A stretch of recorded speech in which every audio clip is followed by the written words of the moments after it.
Sa ngalan ng Ama, at ng Anak, at ng Espiritu Santo. Amen. Lumapit kayo sa Diyos, at Siya'y lalapit sa inyo. Santiago chapter 4, verse 8. Sa mga sandaling ito, huminto tayo sandali at hayaang tumahimik ang ating isipan. Damhin natin ang Kanyang presensya at ipikit ang ating mga mata upang pagnilayan ang kabutihan ng Panginoon. Iwaksi natin ang mga alalahanin at ibuhos sa Kanya ang lahat ng nasa ating puso.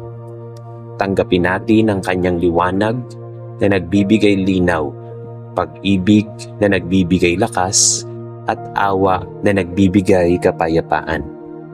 Halina at tayo'y manalangin sa Diyos. Sa ngalan ng Ama, at ng Anak, at ng Espiritu Santo. Amen. Amang banal at makapangyarihan sa lahat, buong pusong lumalapit kami sa iyo ngayon na may dalang awit ng pasasalamat at papuri. Sa bawat araw na lumilipas, nakikita namin ang iyong mga biyayang hindi nauubos mula sa aming paghinga, sa liwanag ng araw, sa katahimikan ng gabi, at sa lakas na nagbibigay daan upang magpatuloy kami sa buhay. Salamat po, Ama, dahil sa kabila ng aming kahinaan at pagkukulang, hindi ka nagsasawa na abutin kami ng iyong awa at pagmamahal. Ang bawat pagkakataon na kami nagkagigising sa umaga ay patunay ng iyong walang hanggang habag. At ang bawat bintig ng aming puso ay nagpapaalala sa amin na may layunin ang aming buhay dito sa mundo. Tunay nga, O Diyos, na wala kaming maipagmamalaki kung wala ka. Lahat ng aming nagagawa at natatamo ay buhat sa iyo. Salamat dahil binigyan mo kami ng pagkakataon na makiisa sa iyong mga gawain, maging kasangkapan ng iyong liwanag sa madilim na mundong ito, at magtanim ng pag-asa sa mga pusong nangungulila.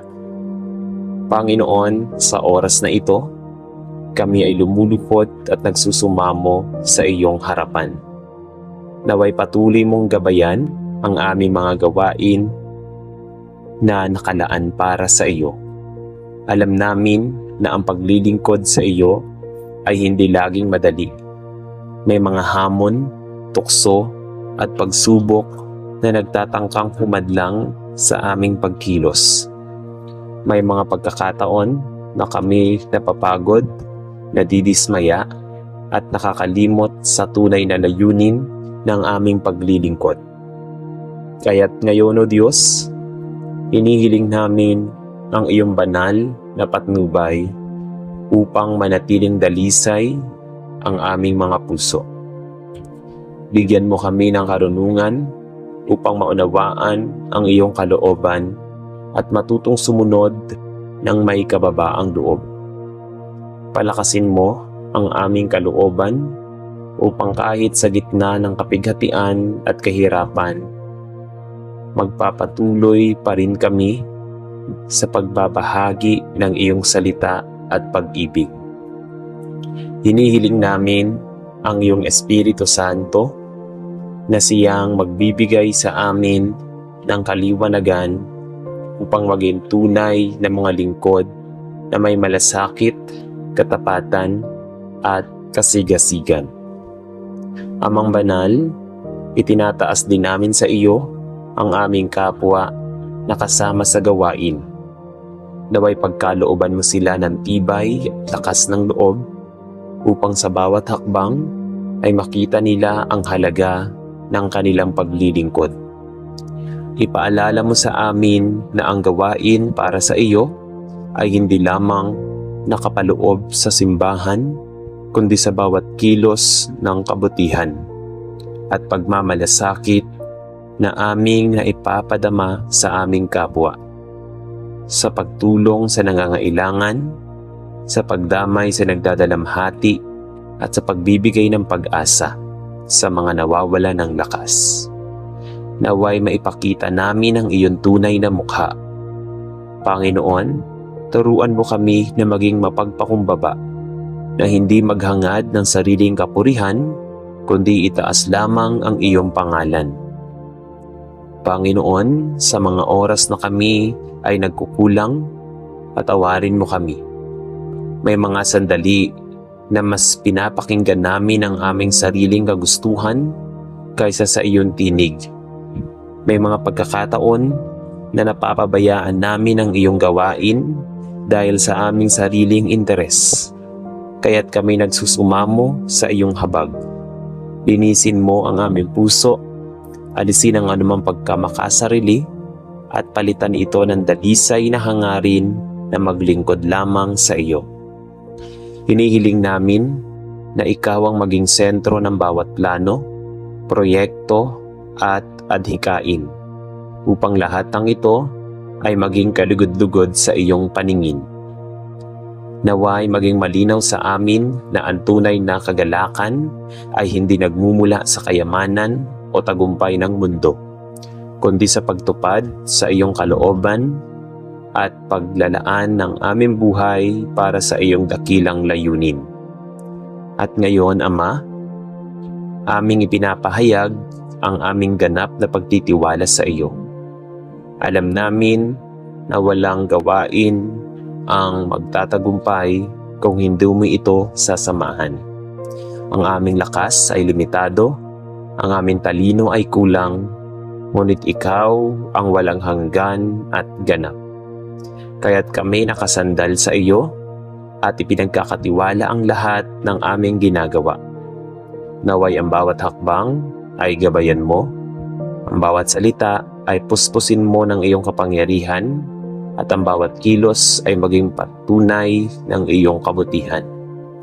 Hinihiling namin na sa lahat ng aming gawain, ikaw ang maitaas at makilala ng lahat. O Diyos, sa kabila ng mga hamon at balakid, nananatili ang aming pag-asa na hindi mo kami iiwan ni pababayaan. Ang iyong mga pangako ang nagsisilbing ilaw na gumagabay sa amin sa madilim na landas. Ang iyong pagmamahal ang nagbibigay sa amin ng lakas upang magpatuloy, at ang iyong presensya ang nagpapaalala na hindi kami kailanman mawawala ng kabuluhan. Ang aming paglilingkod, sa iyo lamang kami umaasa, sa iyo lamang kami sumasampalataya, at sa iyo lamang kami kumakapit. Panginoon, sa huli, naway ang lahat ng aming gawain ay maging mabangong handog na kalugdugod sa iyong harapan. Huwag nawa kaming hayaang malihis ng layunin, kundi ituon mo kami palagi sa tamang daan. Ang daang patungo sa iyo, sa lahat ng aming gagawin, naway makita ang iyong kaluwalhatian, at sa bawat taong aming maaabot, naway madama nila ang iyong walang hanggang pagmamahal. Sa iyo, Diyos na dakila at tapat, iniaalay namin ang aming puso, isip at buong pagkatao. Lahat ng ito'y aming dalangin sa ngalan ng iyong anak na si Jesucristo, kasama ng Espiritu Santo, magpasawalang hanggan. Amen. Aming Diyos na makapangyarihan at mapagkalinga, buong kababaang loob kaming lumalapit sa iyo sa oras na ito upang ipahayag ang aming pasasalamat. Ikaw ang pinagmumulan ng lahat ng bagay, buhay, lakas, talino, at pagkakataon upang makapaglingkod sa bawat araw na binubuksan mo ang aming mga mata. Ibinibigay mo rin sa amin ang panibagong pagkakataon upang itaguyod ang iyong pangalan at gawin ang mga gawaing makapagbibigay ng liwanag sa kapwa. Salamat po sa mga biyayang ipinagkaloob mo, mula sa maliit na bagay hanggang sa mga dakilang tagumpay na nagpapakita ng iyong katapatan. Higit sa lahat, salamat sa paglalagay mo ng misyon sa aming mga puso, ang maglingkod, magmahal, at magsilbing patotoo ng iyong walang hanggang kabutihan. Ang lahat ng ito ay hindi galing sa aming sariling kakayahan, kundi mula sa iyong walang hanggang pag-ibig at patnubay. Panginoon, batid naming hindi laging madali ang pagtugon sa iyong tawag. Maraming hadlang, maraming pagsubok at maraming tukso ang nagiging balakid sa aming mga gawain para sa iyo. Ngunit nananatili kaming kumakapit, umaasa at nananalig na sa kabila ng aming kahinaan, ikaw ang nagbibigay ng lakas upang may pagpatuloy ang aming misyon.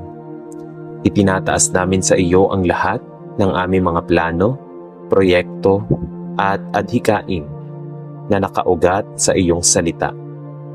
Gawin mo kaming matapat na tagapaglingkod, hindi naghahanap ng sariling kapakinabangan, kundi handang magsakripisyo alang-alang sa kabutihan ng nakararami at sa kapurihan ng iyong pangalan. Bigyan mo kami ng malinaw na pananaw upang sa bawat desisyon ay masunod ang iyong kalooban at hindi ang aming pansariling kagustuhan.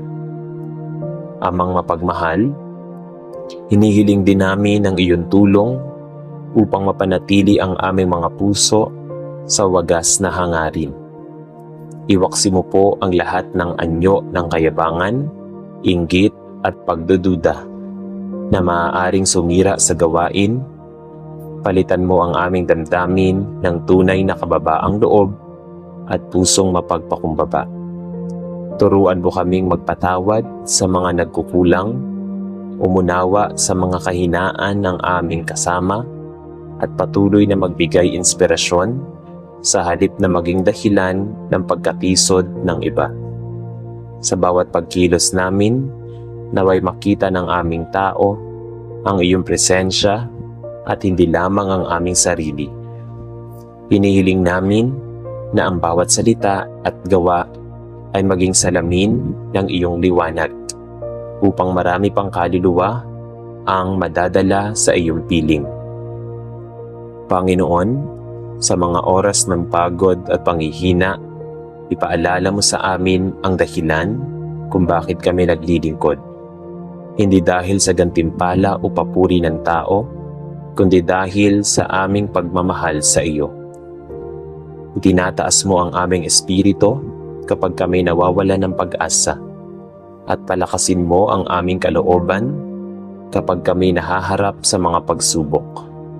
Huwag mong hayaang manlupaypay ang aming pananampalataya, bagkus gawin mo itong matatag at masigasig. Punuin mo kami ng apoy ng iyong espiritu upang lahat ng aming gawain, sa maliit man o sa malaki, ay manatili kaming naglilingkod ng may kasiglahan at pananampalataya. At sa huli, O Diyos na tapat, ipinagkakatiwala namin ang lahat sa iyong makapangyarihang mga kamay. Alam naming wala kaming magagawa kung hindi ikaw ang gumagabay. Ang lahat ng aming pagsusumikap, pagpaplano at paggawa ay mawawala ng saysay kung hindi mo ito pagpapalain. Kaya't buong puso naming ibinabalik sa iyo ang lahat ng aming mga gagawain. Ikaw ang simula at wakas. Ikaw ang pinagmumula ng layunin ng lahat ng bagay. Naway sa aming paglilingkod ay makita ng mundo na tunay kang buhay, tapat at mapagmahal na Diyos. Sa iyo namin iniaalay ang lahat ng kaluwalhatian, karangalan at pagpupuri, sapagkat ikaw lamang ang karapat-dapat. Amen. Amang makapangyarihan at puno ng pag-ibig, kami lumalapit sa iyo na may pusong nagpapasalamat at lumuluhod sa iyong harapan ng may kababaang loob. Sa bawat araw na dumaraan, hindi kami nauubusan ng dahilan upang magpuri at magpasalamat sa iyo, sapagkat ang bawat hininga, ang lakas na ibinibigay mo, at ang bawat pagkakataong makapaglingkod ay mula lamang sa iyong walang hanggang patuloy mong ginagamit upang maging kasangkapan ng iyong liwanag sa mundong puno ng dilim. Salamat dahil ang iyong mga salita ang nagsisilbing ilaw na gumagabay sa bawat hakbang namin. At salamat dahil hindi ka karapat-dapat, hindi man kami karapat-dapat, kami iyong inangat upang maging katuwang sa gawaing banal na nagpapalaganap ng pag-ibig at katotohanan. Ang lahat ng biyayang aming natatanggap, maging ito man ay maliit o malaki, ay patunay lamang na ang iyong kamay ay laging nakabukas at ang iyong puso laging handang umunawa. Sa bawat pagkakataong kami nakapaglingkod, nakapagbahagi ng kabutihan o nakapagbigay ng pag-asa, alam naming iyon ay hindi galing sa aming sariling kakayahan, kundi sa iyong espiritu na walang sawang gumagalaw sa aming buhay. Ngunit Ama, sa mga pagpapatuloy ng gawaing inihabilin mo, kami ay buong pusong humihingi ng iyong patnubay at lakas. Alam namin na ang paglilingkod ay hindi laging madali. May mga sandaling dumarating ang panghihina ng katawan, pagod ng isipan, at tukso ng kalooban. May mga pagkakataon ding kami nakararanas ng paghuhusga, pag-aalinlangan o pagtutol mula sa mga taong hindi nakakaunawa sa aming misyon. Sa lahat ng ito, O Diyos, kami lumalapit sa iyo at naninikluhod. Palakasin mo ang aming loob, patatagin mo ang aming pananampalataya, at palinawin mo ang aming layunin. Huwag mong hayaang ang aming paglilingkod ay nagmumula lamang sa pagnanais na makilala, kundi laging nakaugat sa dalisay na pag-ibig sa iyo at sa aming kapwa. Ipaalala mo sa amin na ang tunay na gawain para sa iyo ay hindi nasusukat sa dami ng nagawa, kundi sa puso at layunin ng bawat hakbang na aming tinatahak. Turuan mo kaming maging mahinahon sa gitna ng sigalot, maging matatag sa oras ng pagsubok, at manatiling masunurin kahit hindi namin lubos na nauunawaan ang landas na iyong inilalatag. O Ama, puspusin mo ang aming puso ng iyong espiritu upang ang aming salita at gawa ay maging refleksyon ng iyong pag-ibig at awa.